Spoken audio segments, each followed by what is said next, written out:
Hi, everybody. Happy New Year. We are back live tonight, Friday, January 7th already.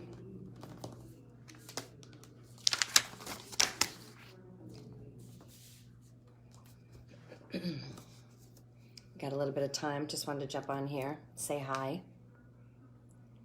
I hope you're all doing well so far this new year. I'm not sure yet. I guess I'll figure it out. It's been a rough week so far.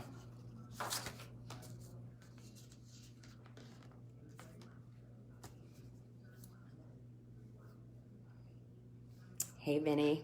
How are you? Hope you had a nice holiday season and Happy New Year. Getting the show started soon. I think if you're listening live on the radio, got some commercials going on. So we're just getting ready to be cued. So how'd everybody like the snow today? Winter's here.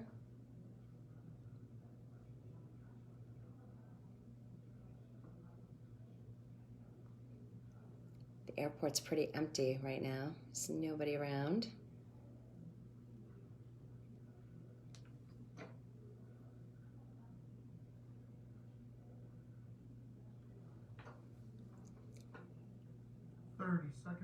Okay. How are you doing, Mike? How was your New Year's Eve? Pretty quiet. All right, well, that's good. How was yours? It was good. We were in Georgia, actually. Oh, nice. So it was good. Yeah, a little bit of a change of pace. So. All right, here we go. Okay, we're ready to go.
Happy New Year. I hope you all had a really nice holiday season. Well, that certainly came and went really, really quickly. Well, ready or not, 2022 is here and we are ready to roll.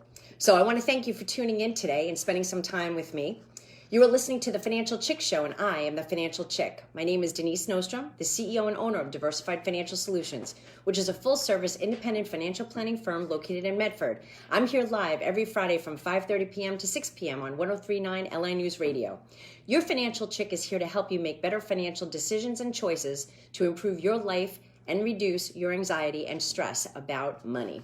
If you have any questions on anything we discuss here on the show, you can always check out my website at financialchickshow.com. I'm also on Facebook and Instagram at Diversified Financial Solutions, so like our pages to get updates and see what is happening.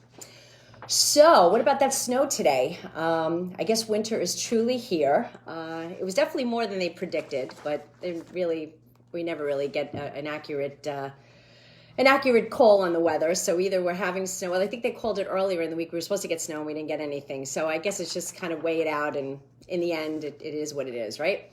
But if you know me and have been listening, you know that this is not my favorite time of the year.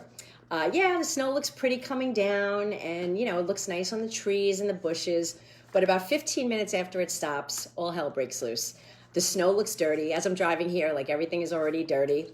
All the cars look white from the salt that they put on the street. And don't forget the snow flying from the moving vehicles. That's always a joyous thing coming to the station today, of all the snow flying around.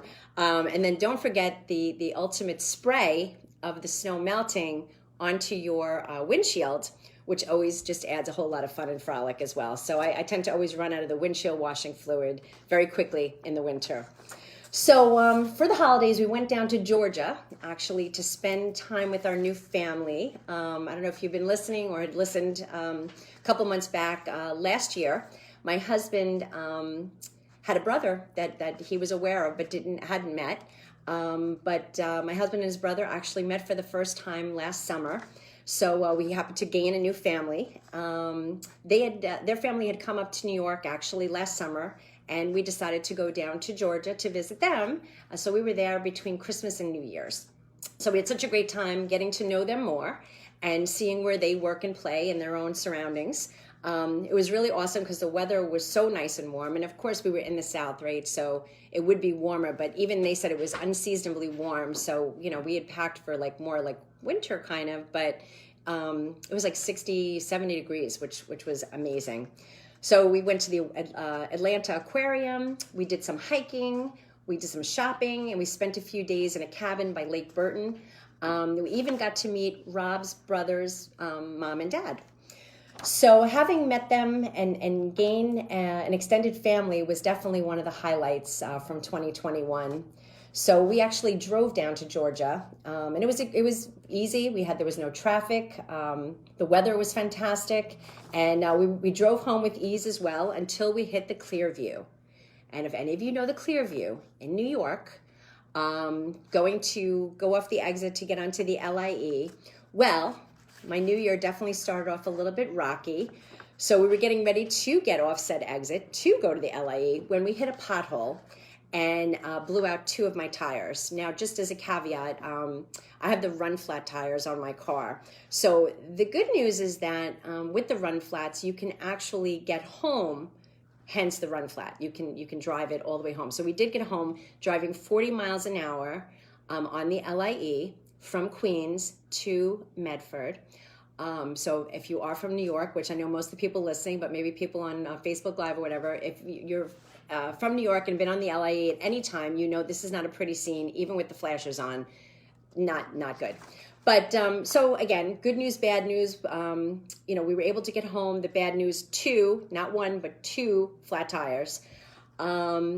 But we got home safe, so that's the positive side. And I guess the other positive side was that we missed that snow that closed highways in Virginia for over 24 hours. We literally passed through there, I would say probably hours before all of that took place. We got home on Sunday. So, so I guess we have bumps in the road, right? Literally.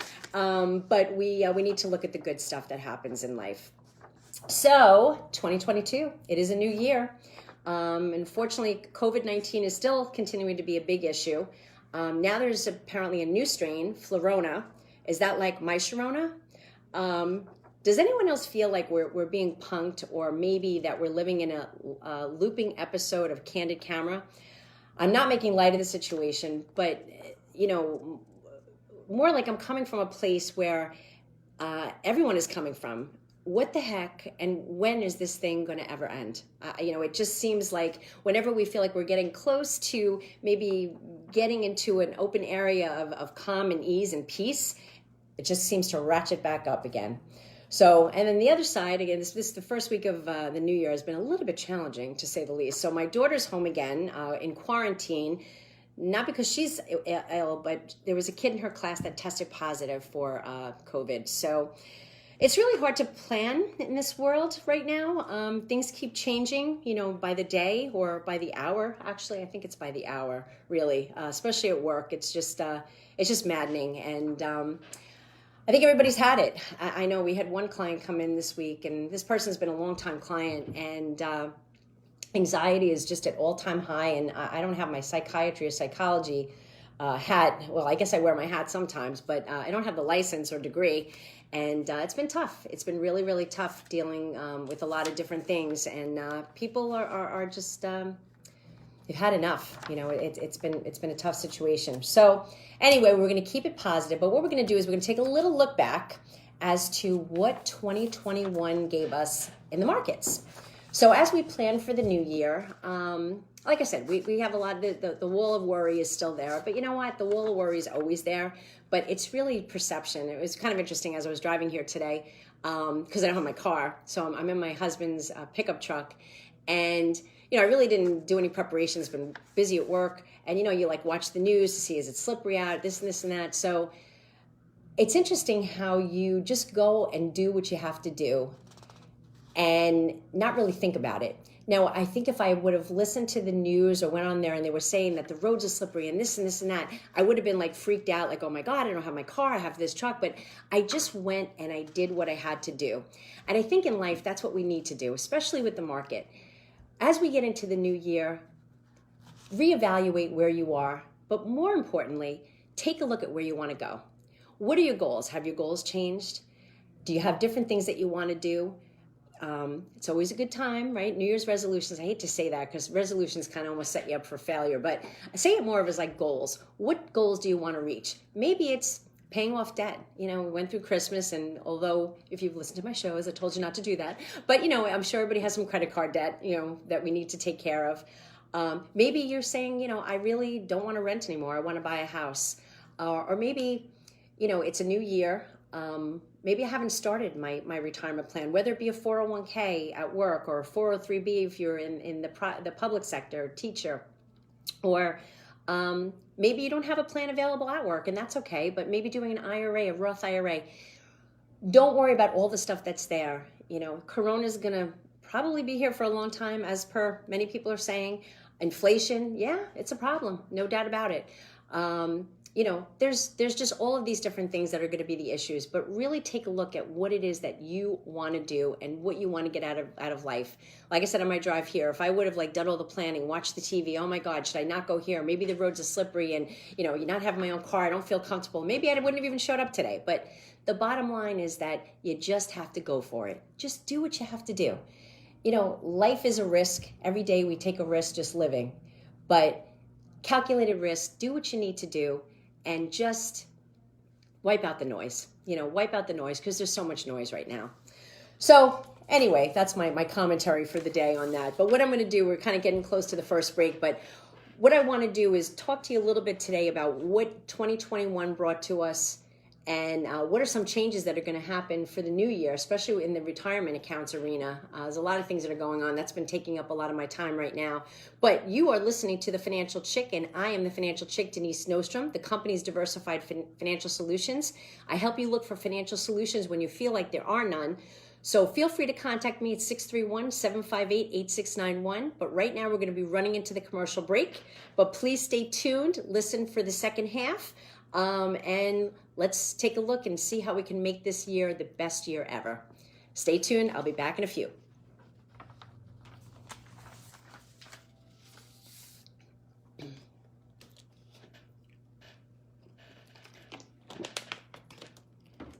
Hi, James. Your goals have changed? Well, actually, I think you're on my list to set an appointment.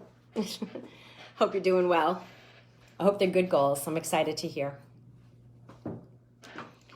All right, commercial break.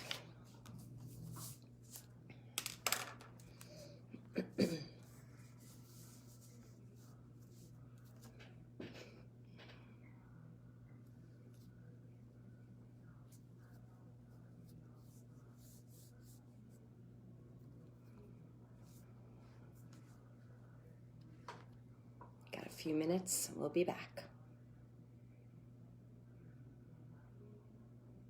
You don't like my background, James?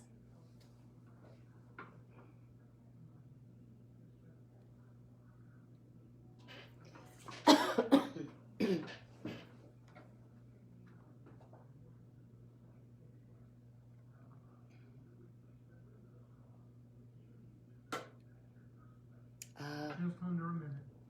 Okay. Gotcha.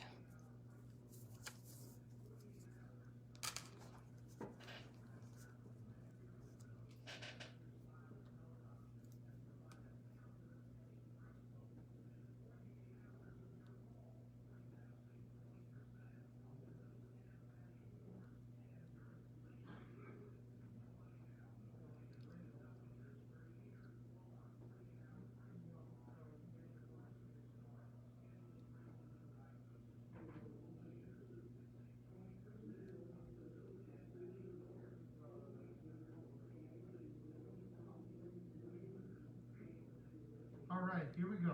Okay, here we go.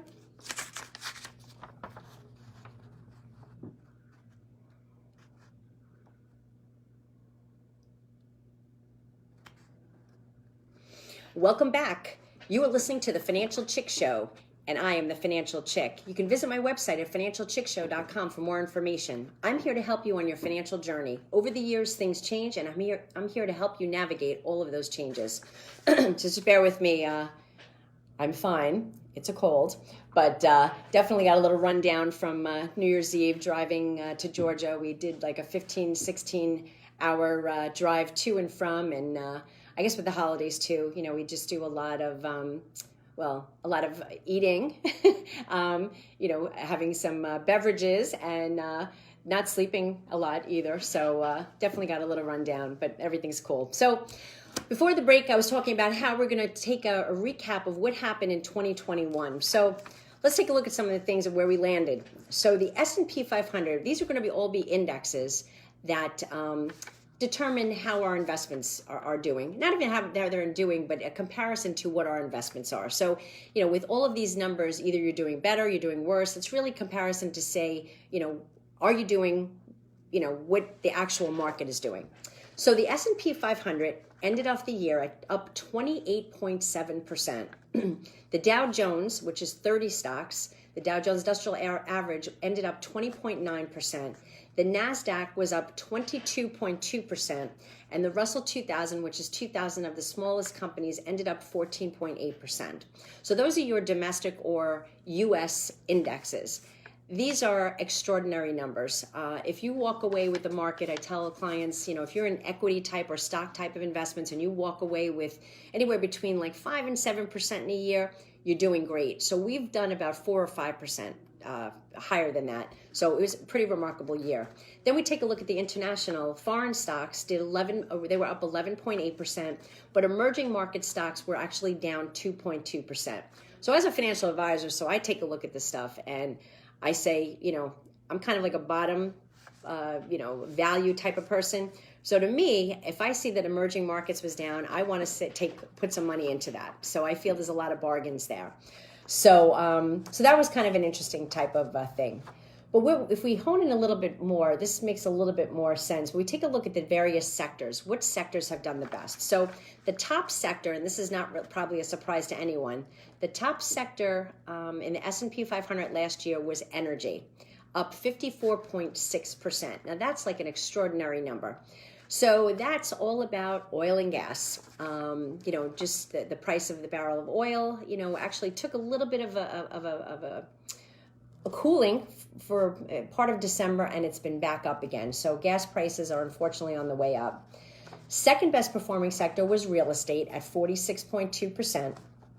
And the third best performing sector was financials at up 35%.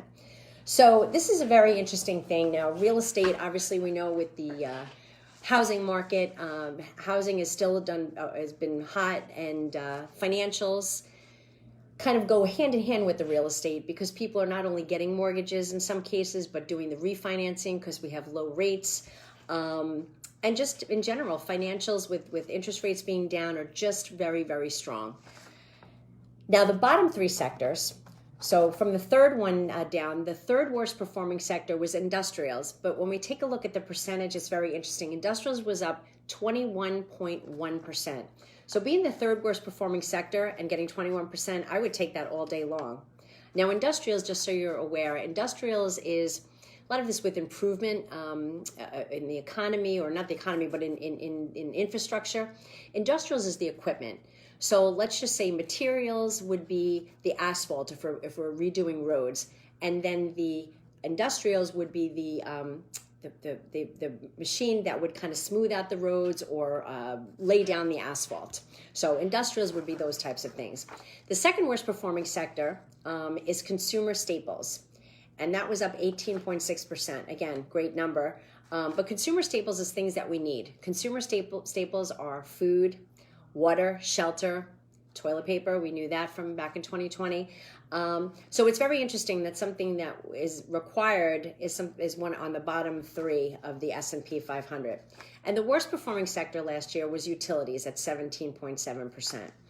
So it's interesting to see, and this is something that I track from year to year too, in guiding my clients. We take a look at the various trends, and that's how we get the proper investments. Obviously, we start with your time frame and your risk tolerance, but then when we get there and we get the meat and potatoes, we take a look at various sectors that are going to help you. Maybe this is not the best time to go into energy. Something that's done very, very well. Is energy going to replicate and do 54% again in 2022? Probably not. But not saying you should eliminate this sector, but at the same time, it may not be something that you want to add to at this point. We take a look at the bond market. The bond market had, quite a different look. And when people say I'm aggressive, I'm conservative. Obviously, when people are conservative, they tend to look to bonds. I want to be in bonds. Well, being conservative last year wasn't in your best interest. So the 10-year Treasury for the year was down 3.6%. With a yield of 1.5%. So still, even with the principal being down, you still had a better yield than you were getting at the bank, which is at 0.1.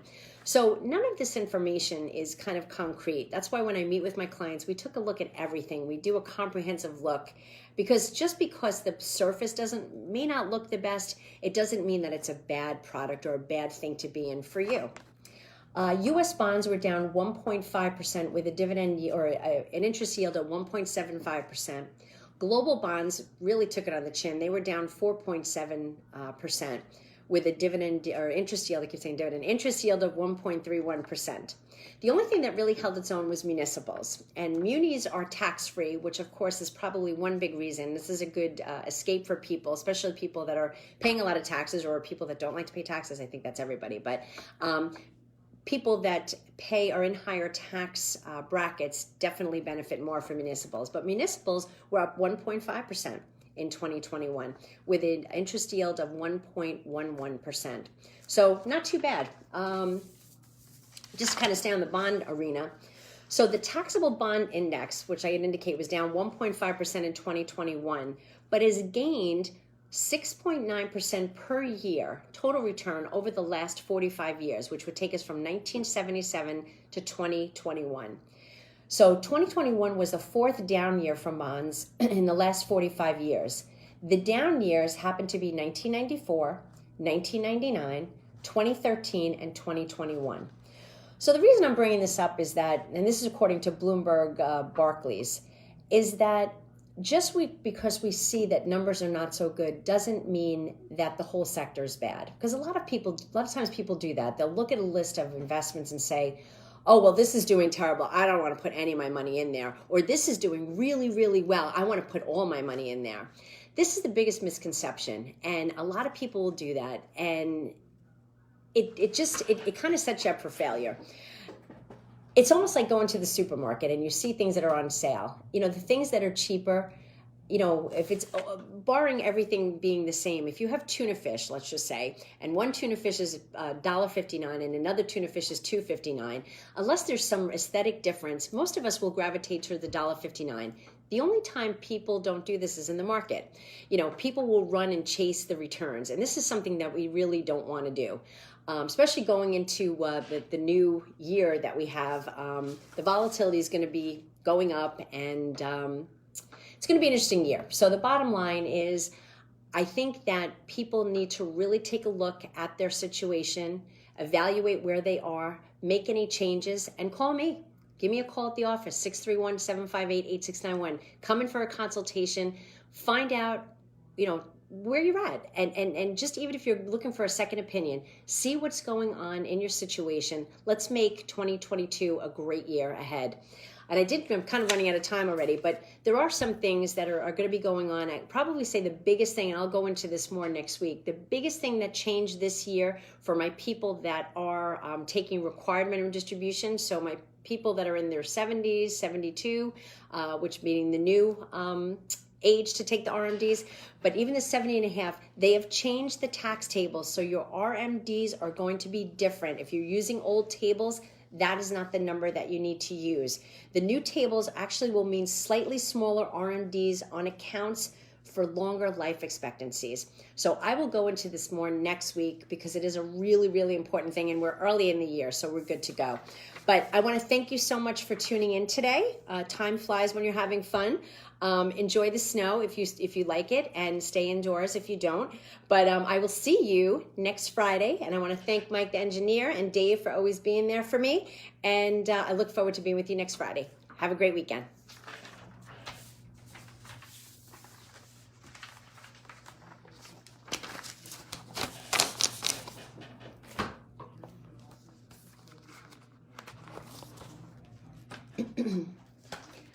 All right, everybody.